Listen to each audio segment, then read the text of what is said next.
So the sense of identity, it's largely based on a need for validation.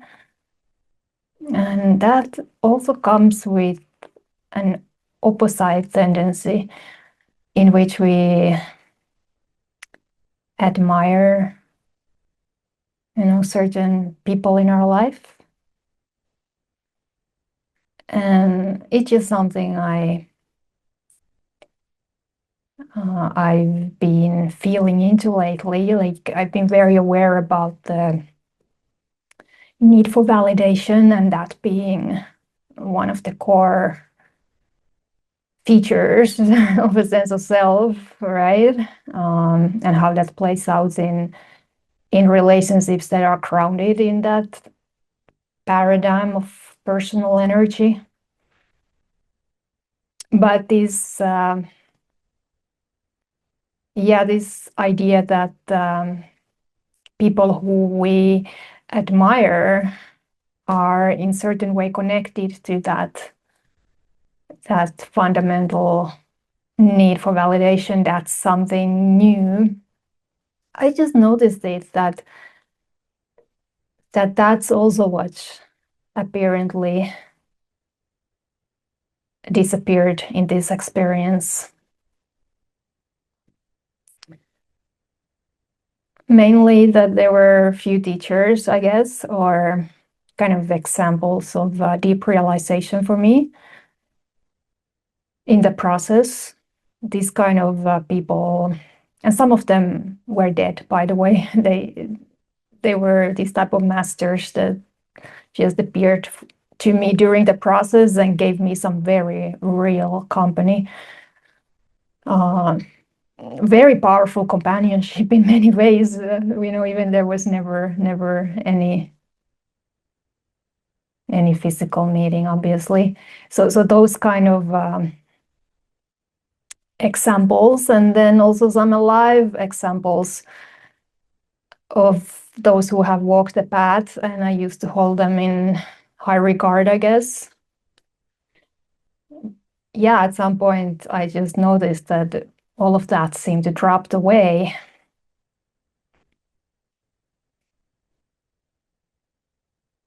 Like if I feel now about one of those teachers that I used to think so highly about, they just appear totally ordinary to me in many ways. And it's not that I don't acknowledge their greatness or value their contribution, like or acknowledge the way that I've benefited from their transmission. It's not like that, because I do see that, but at the same time I'm unable to put them on pedestal, I guess, in any possible manner. I mean, there's just no pedestals in here anymore.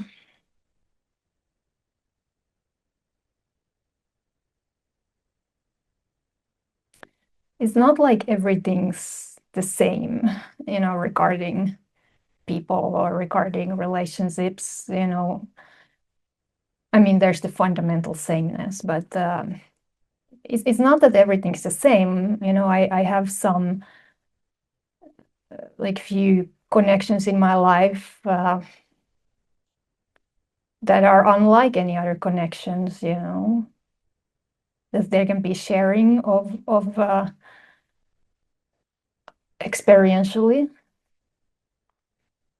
about this living reality of no self, this kind of empty people. And yeah, those relationships, I guess, are paradoxical in their own way, and they don't really feel like even relationships in any conventional sense. I mean, they're there when they're there, and when they're not there, they're not there, I guess, just like everything else. And I do enjoy that, and I do value that, and I do appreciate that. I do see um,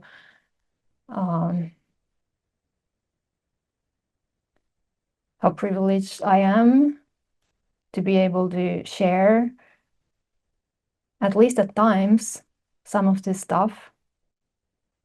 But I'm unable to see them special in any way.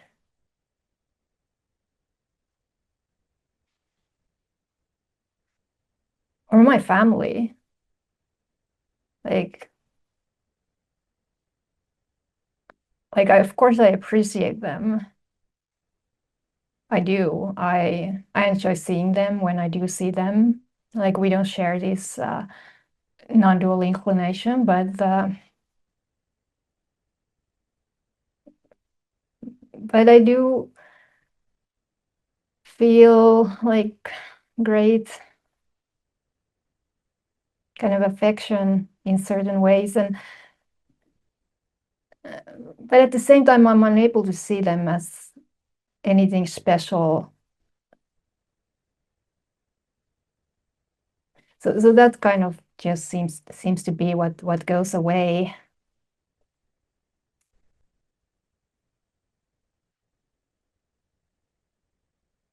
It's not just that the specialness about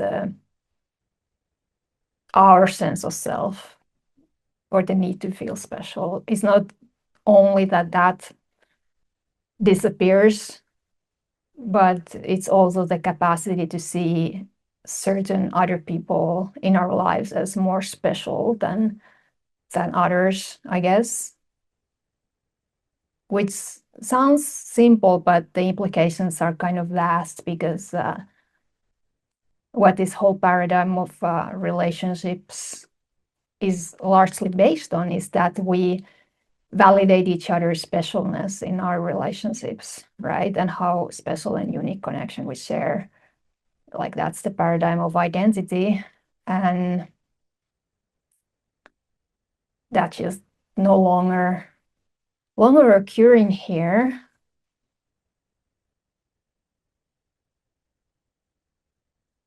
And there are also some people that I don't like to have around, that have the type of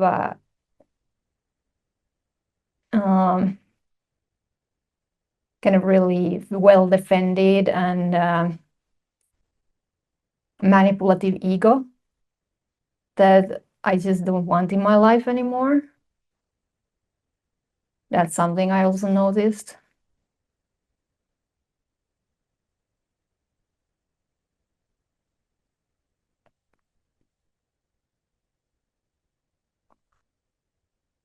And it's not even a preference, it just seems to be very clear here, like what's in alignment and what's not. It's not something that I think about or analyze ever, really. There's just a way of moving in the world which is very natural and intuitive.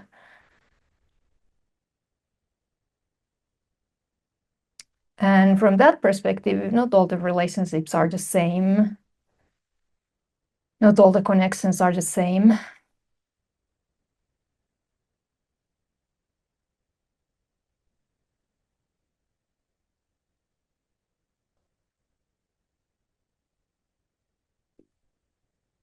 And most of the time I enjoy being on my own, to be honest. I really do.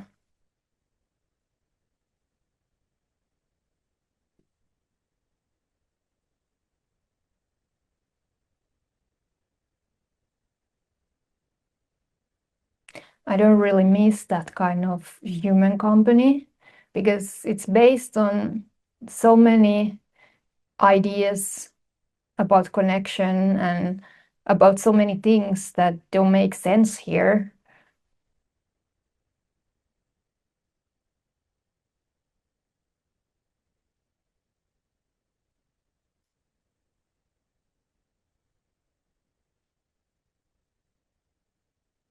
Like when I connect with people around awakening, like through dialogues about it, for example, for me, that's the kind of deep connection that I was always longing for in many ways, that was never actualized like human relationships prior to awakening. Like I always had this longing for deep connection, but it just never actualized. Like relationships were always just extremely dysfunctional in many ways. I also had some really beautiful relationships for a short time in my life. I guess like just after the initial non-dual breakthrough, like just after the Kundalini awakening. But I know now that I would never be able to be part of it. Like somehow some sort of invisible bridge has been burned behind, and I can go back to that way of being.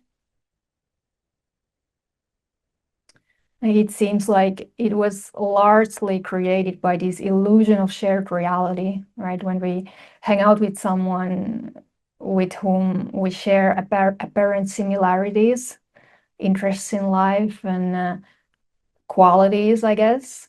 So then this type of egregor can form between two people or more people if it's a group of people, spiritual group, for example.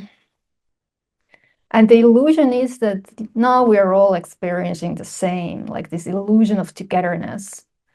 And it actually means that we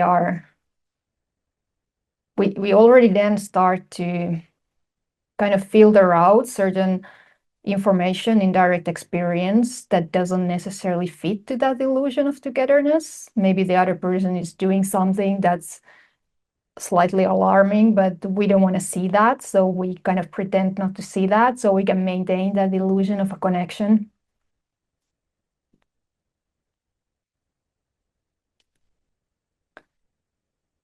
Yeah, I don't know. Or we shut out certain aspects of ourselves because intuitively we know that if we would be ourselves in the connection, we would be rejected or judged or I don't know, even met with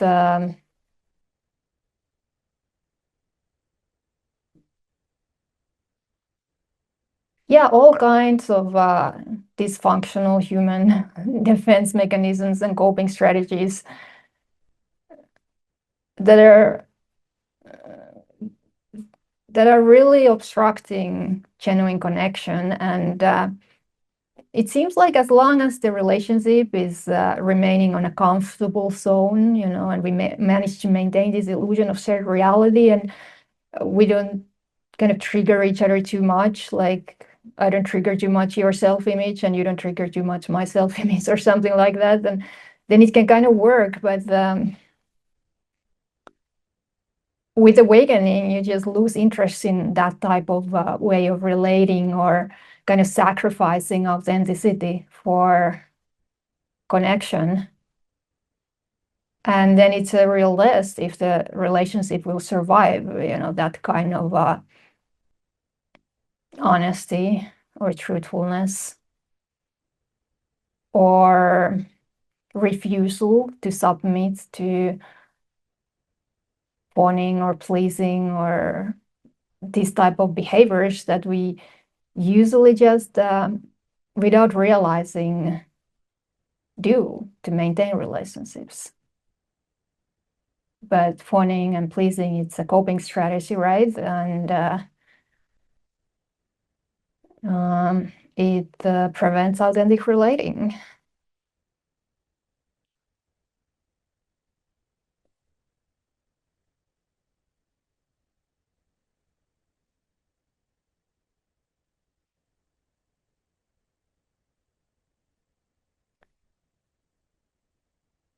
And I do think it's possible to relate from,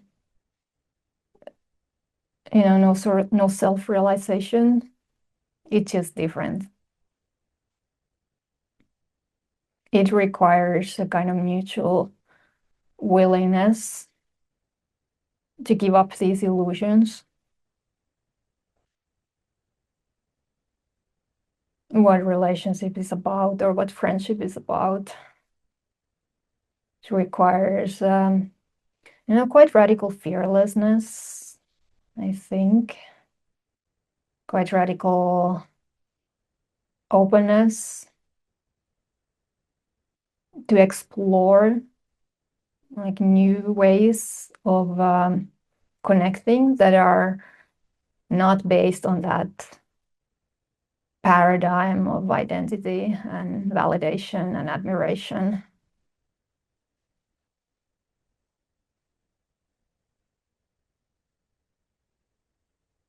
And I don't know what that means. Like, it's something that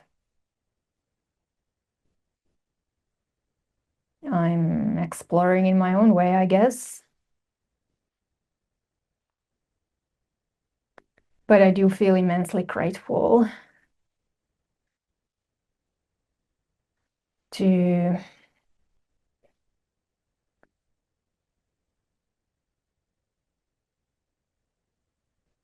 feel and know that I don't have to be part of that anymore. Like that way of socializing or relating that never felt good to me, ever, ever. I always felt really weird and uncomfortable about it. There was always something artificial about it to me. And then I guess I just sacrificed um, like that, yeah, that type of innocence or authenticity for survival,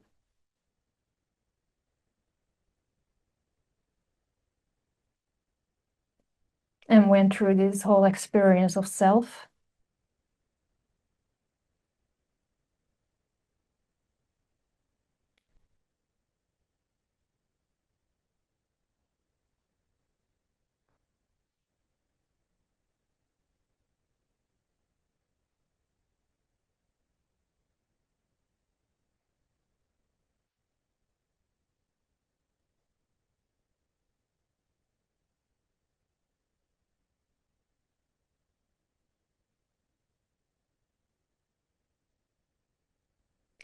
So these are some of my reflections lately about this,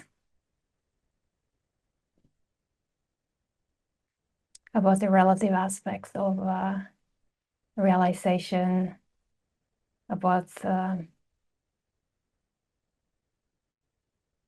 discovering